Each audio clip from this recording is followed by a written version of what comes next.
أعوذ بالله من الشيطان الرجيم بسم الله الرحمن الرحيم هو الذي يصلي عليكم وملائكته ليخرجكم من الظلمات إلى النور وكان بالمؤمنين رحيما تحيتهم يوم يلقونه سلام وأعد لهم أجرا كريما۔ سورہ الاحزاب کی آیت نمبر 43 اور 44 کی میں نے تلاوت کی ہے۔ فرماتے ہیں کہ هو الذی یصلی علیکم وملائکتہ، اللہ وہ ذات ہے جو تم پر رحمت بھیجتی ہے اور اس کے فرشتے بھی تمہارے لیے مغفرت اور رحمت کی دعا کرتے ہیں۔ یصلی صلاۃ سے ہے، اللہ کی طرف جب اس کی نسبت ہو تو اس کا معنی یہ ہوتا ہے کہ وہ رحمت بھیجتا ہے، اور فرشتوں کی طرف اس کی نسبت ہو تو اس کا مطلب یہ ہوتا ہے کہ وہ مغفرت کی درخواست کرتے ہیں، مغفرت کی دعا کرتے ہیں، رحمت کی دعا کرتے ہیں۔ کن پر؟ تم پر، یعنی مسلمانوں پر۔ بہت بڑا اعزاز ہے اللہ پاک کی طرف سے کہ اللہ مسلمانوں پر رحمت بھیجتے ہیں اور فرشتے جو ہیں وہ مغفرت اور رحمت کی دعا کرتے ہیں۔ سورہ المؤمن میں فرمایا 24ویں پارے میں وَيَسْتَغْفِرُونَ لِلَّذِينَ آمَنُوا، وہ ایمان والوں کے لیے مغفرت کی دعا کرتے ہیں۔ ایمان والوں کے لیے فرشتے جو ہیں دعا کرتے ہیں۔ اللہ رحمت بھیجتا ہے تم پر اور فرشتے تمہارے لیے رحمت اور مغفرت کی دعا کرتے ہیں۔ کیوں؟ لِيُخْرِجَكُم مِّنَ الظُّلُمَاتِ إِلَى النُّورِ، تاکہ اللہ تبارک و تعالیٰ تمہیں جو ہے وہ ظلمتوں سے، اندھیروں سے، گمراہیوں سے نکال کر نور ہدایت کی طرف تمہیں لے جائے۔ یہ اللہ کا رحمت بھیجنا ہی اس مقصد کے لیے ہے، فرشتوں کا رحمت کی دعا کرنا اس مقصد کے لیے ہے تاکہ یہ اللہ کی رحمت اور فرشتوں کی مغفرت کی دعا کرنا یہ تمہیں اندھیریوں اور گمراہیوں سے اور تاریکیوں سے نکال کر ہدایت اور یقین اور ایمان کے نور کی طرف لے جائے۔ وَكَانَ بِالْمُؤْمِنِينَ رَحِيمًا، اور اللہ تبارک و تعالیٰ اہل ایمان پر بڑے مہربان ہیں، بڑی رحمت کرنے والے ہیں اہل ایمان پر۔ اللہ کی رحمت دنیا کے اندر بھی ہے اور اہل ایمان کے لیے آخرت کے اندر بھی ہے۔ دنیا کے اندر یہ رحمت ہے کہ ایمان کی دولت سے نوازا، اور جو اللہ پاک نے کفر اور شرک سے اور بدعت سے بچا لیا، گناہوں سے بچا لیا، بہت بڑی اللہ کی رحمت ہے۔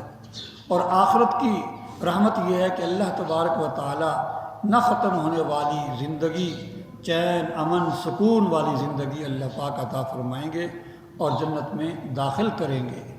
اور جنت کا داخلہ ہی بہت بڑا اعزاز ہے انسان کے لیے، اور پھر جنت کے اندر جا کر عجیب عجیب قسم کی جو ہے وہ اللہ پاک کی طرف سے نعمتیں ہوں گی، وہ لذتیں ہوں گی۔ فرمایا کہ وَكَانَ بِالْمُؤْمِنِينَ رَحِيمًا تَحِيَّتُهُمْ يَوْمَ يَلْقَوْنَهُ سَلَامٌ، اور اہل ایمان فرشتوں کا تحیہ جس دن فرشتے یعنی کہ یہ ملیں گے، اللہ پاک کو ملیں گے تو ان کا تحیہ کہتے ہیں کہ اول والے میں جب ملاقات ہو تو پہلا لفظ جو بولا جاتا ہے اس کو، جیسے ہم السلام علیکم کہتے ہیں، اس کو تحیہ کہتے ہیں۔ یہ الگ بات ہے کہ ہمارا تحیہ قرآن و حدیث والا نہیں، صبح اٹھیں گے کوئی گڈ مارننگ لکھ رہا ہوگا، کوئی صبح بخیر لکھ رہا ہوگا، یہ سب چیزیں غلط ہیں، یہ خلاف سنت ہیں۔ جب بھی کسی سے ملاقات ہو، چاہے وہ بالمشافہ ملاقات ہو، چاہے کسی ذریعے سے، خط کے ذریعے سے ہو، فون کے ذریعے سے ہو، اس کا تحیہ السلام علیکم، اگلا بھی کہے وعلیکم السلام، بلکہ اب تو اور بھی ہیلو سے تحیہ ہوتا ہے، یہ بالکل غلط لفظ ہے۔ اسی طرح جو ہے چاہے وہ گڈ مارننگ ہو یا صبح بخیر ہو، یہ سب چیزیں خلاف سنت ہیں۔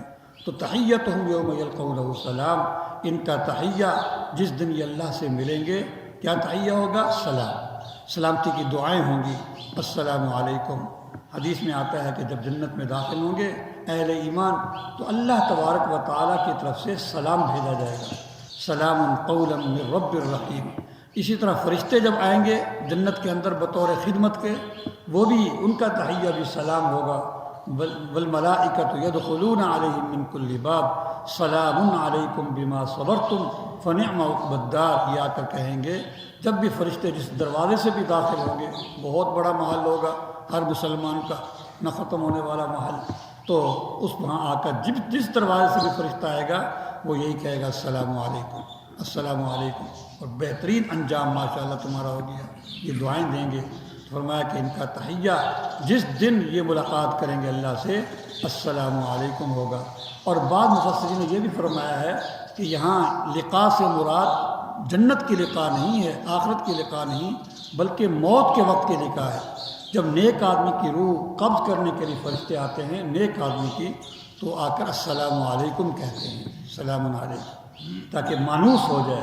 یوں نہیں کہتے اس طرح وہ تھانے دار ہوتے ہیں نا، سختی سے بات نہیں، کیونکہ اہل ایمان تو اللہ کے مقربین ہیں، ان سے آ کر جب روح نکالنے کے ارادے سے آتے ہیں تو پہلے ان کو مانوس کرتے ہیں۔ جس طرح ہم بچے کو ٹیکہ لگوانا تو پہلے مانوس کیا جاتا ہے، اس کو تیار کیا جاتا ہے ذہنی طور پر۔ اللہ تبارک و تعالیٰ بھی فرشتوں کو کہتے ہیں پہلے ان کو مانوس کرنا اپنے ساتھ، وحشت نہ ہو، گھبراہٹ نہ ہو، تو آ کر پہلے السلام علیکم کہتے ہیں کہ اللہ تمہیں سلام دے رہے ہیں، تمہیں سلامتی ہو، پھر وہ روح قبض کرتے ہیں۔ فرمایا کہ یہ وہ لقاء مراد ہے، موت والی لقاء مراد ہے۔ وَأَعَدَّ لَهُمْ أَجْرًا كَرِيمًا، اللہ نے ان اہل ایمان کے لیے ایک عزت والا اجر تیار کر رکھا ہے۔ جیسے میں نے عرض کیا، خود جنت کا داخلہ بہت بڑا اعزاز ہے۔ اجر کریم سے مراد مفسرین نے لکھا ہے کہ جنت ہے، جنت کی نعمتیں ہیں، جنت کی لذتیں ہیں، تو سب سے پہلی چیز جنت ہے۔ تو جنت کا داخلہ بہت بڑا اعزاز ہے۔ کسی کو شاہی خانے میں ٹھہرا دیا جائے، بادشاہ کے محل میں ٹھہرا دیا جائے، دنیا کے اعتبار سے اس سے بڑا اعزاز کیا ہوگا؟ تو یہ اللہ کا مہمان خانہ ہے، اللہ کا مہمان خانہ ہے، اللہ اس کے اندر ٹھہرائیں گے۔ تو جنت کا داخلہ ہی بہت بڑا اعزاز ہے۔ اس کے بعد جو ہے ہر طرح کا اعزاز اس کو نصیب ہوگا، جو بھی لذتیں ہوں گی وہ اعزاز کے ساتھ ملیں گی، عزت کے ساتھ ملیں گی۔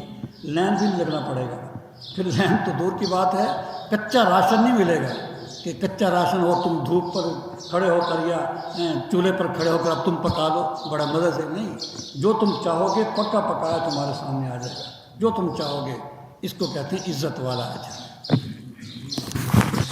الحمدللہ۔